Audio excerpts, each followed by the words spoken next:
Hello and welcome to One More Row, the channel where we expand our knitting skills one row at a time. My name is Dana and today we are going to learn how to knit in the round using the magic loop technique.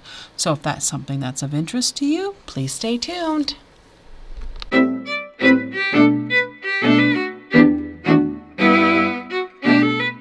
Okay, so I already have my stitches cast on here. I have 40. I use the long tail cast on method of casting on. It's my favorite.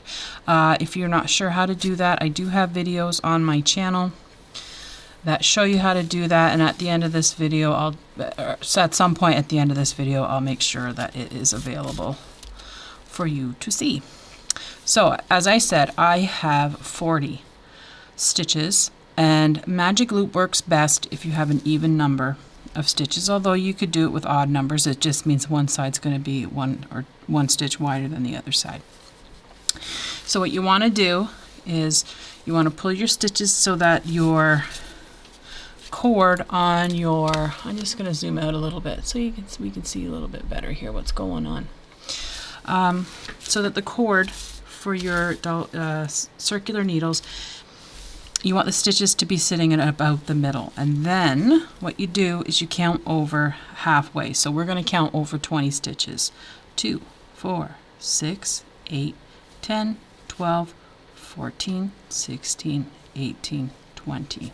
Okay, so what you're going to do is you're going to separate your stitches a little bit and bend your cord slightly so that you can grasp it and pull it. Okay, you want to pull it so that we have half going onto that will go onto one needle and half that will go on the other. Now, because we want to knit in a circle, what you do is for your first row, and whenever I do any kind of circular knitting, and I mentioned this in the video that I did on circular knitting with double pointed needles, I always make sure that my edges point towards the center. That is the best way that you can keep things from twisting, because it's easy to see that if your edges line up that you're not twisted. Okay, long tail cast on, by the way, is also the best method that you can use for circular knitting because it's very stable. It doesn't have a tendency to twist as much, because basically the way long tail cast on works, it's like doing a backward loop cast on and knitting one row, but you do that all as part of the cast on. So what I'm going to do is scoot the stitches that do not have a tail onto one of the needles. Okay, so this is my tail and my yarn. So I'm going to pull this needle so that these stitches are sitting on the cord. This is, okay, I just want to make sure I've got okay, so this is my tail. I don't want it, so I'm just going to hold it out of the way. So then I'm going to pull my needle so that I have a loop on this side. The reason it's called magic loop is because as you're knitting, the sides of your circular needles are going to loop out. So I want to make sure that's not going to twist things up for us here. So usually when I knit, I always hold my tails against the work, for the first row at least, because that keeps them out of the way. And there's nothing worse than knitting, especially if you have a very long tail. Knitting with your tail only to discover that you knit with your tail and you've got to rip it all back. Excuse me. So you're going to insert your needle just like you would normally to knit. And what I do is I like to snug the stitches. Oh, we're going to make sure, see, because see, that's flopping down, and if I kept on like that, it would cause a twist. And that's what happened when I pulled this tail up out of the way. But it's good that these things happen, because then you can see what not to do. Okay, so, and I always make sure that my tail is not going through the center, because that makes it hard when you get knitting and it gets all tangled up. So what I do is I snug the end right up there and then knit the first stitch. Okay, so that we're fairly snug. You may get a gap, that's kind of unavoidable, with circular knitting. There are tricks that you can do. I usually don't bother because what I do is at the end I just do a couple of stitches here with my tail and that fixes the problem. So we're just going to knit this row. Okay, so this is our first row.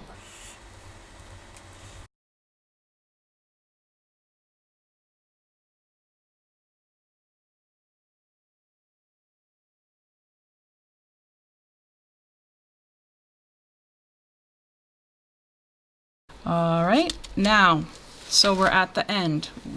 What you do is you rotate your work so that the stitches you just knit are on the bottom and the stitches you haven't yet knit are on the top.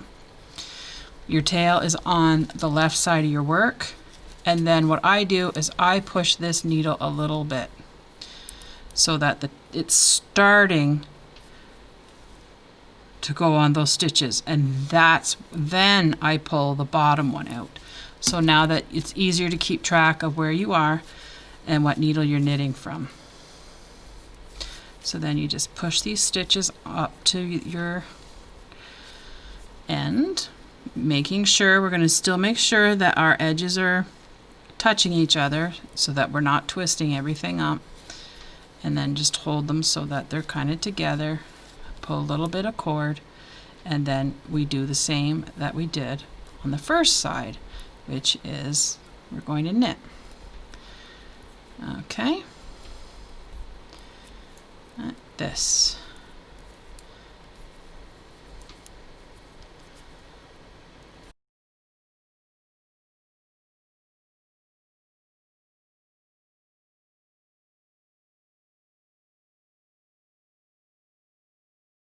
Couple stitches left to go here, and then we're done our first row. And I always give the tail a tug because that'll tighten that first stitch a little bit. Now you see I do have a gap, but like I said, once this is just a sample I'm doing, this is not a project or anything, but if it was going to be a project, once things get tighter as you get going, and then there might be a tiny gap, because actually circular knitting is not, it's a spiral. It's not actually a circle and on top of a circle on top of a circle. It's actually a spiral. So that's why sometimes you get a little gap, and that's also why sometimes when you do color knitting you can get jogs, but there are ways to fix that. So if this was a project and once I was finished, I would have that little gap, and all I would do is I would thread my tail with a wool needle and then just loop it in here and then loop it back a couple times and then pull it tight, and you'd never see it. So when you go to do your second row, you work it just the same as the first. So we've got a little bit of our needle here, and it's on at the top again. Always keep the needle that you're going to be working with at the top, and then you tug your bottom needle through so that the stitches are sitting on the cord, and then you just push your stitches on again, and you're ready to start knitting. And then you just bring your needle around, put it in, and then you just knit. And it's that easy. This is actually my favorite method for making socks. I don't particularly care to do socks on double pointed needles. They're a pain. I find knitting on circular needles to be much smoother, and that's my preference. I'm working on a project right now. I'm going to be doing a video series on that very soon, where I have to knit it on double pointed needles because I haven't yet been able to find a pair of circular needles in the right size, but I'm hopeful that I will. And it's emphasizing to me just how much I don't like knitting on double pointed needles. But there you have it.